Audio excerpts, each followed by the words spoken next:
Slither.io strategies in order from least sneaky to most sneaky. So here you see me demonstrating what I call the cold shoulder. When little guys try to cut you off, your best bet is to just loop back over yourself.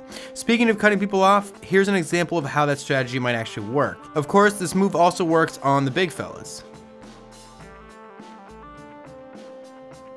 About those glowing floaties that you see sometimes, you'll have to use a little speed boost to nab them, but they're usually worth the investment. They carry a value of around 50 compared to a value of around 15 for a piece of dead worm mass, so that's pretty good.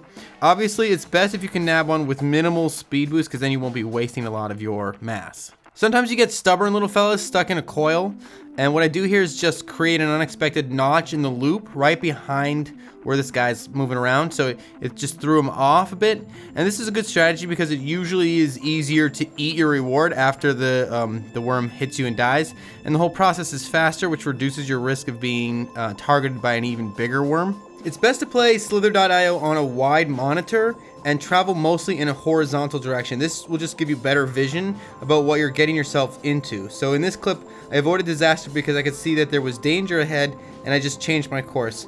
So be sure to play at Slither.io and not on the mini clips site. That way you'll get the full screen experience.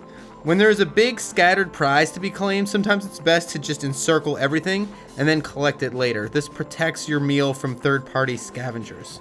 When coiling another player, try to reduce the size of your coil as quickly as you can safely manage to do so. This reduces your exposure and therefore your risk.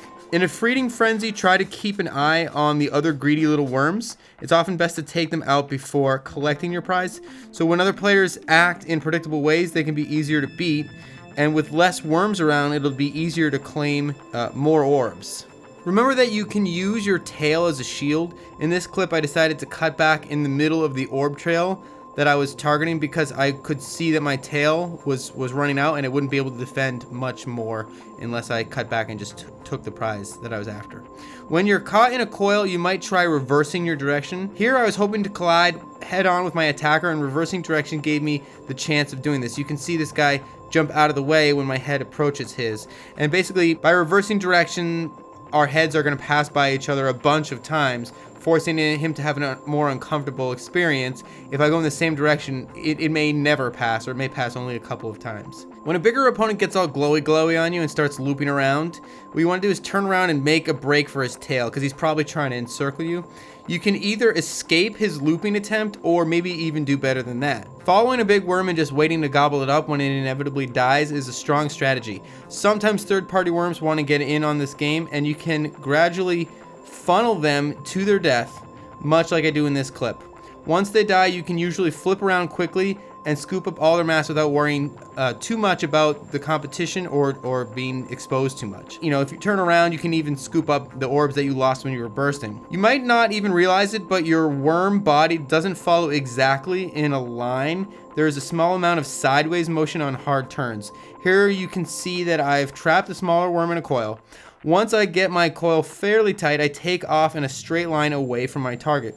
As you can see more clearly on the return trip, the circle that my tail created is steadily getting smaller. This move seals the deal more quickly, which means less risky exposure for you and makes it easier to collect your meal as well. My style is fairly conservative, so feel free to adopt these strategies to fit a more aggressive approach. If you have other strategies that you think I've missed in this video, leave a comment and share the wealth. Don't forget to subscribe to Gamer vs Genius and have a slimy day.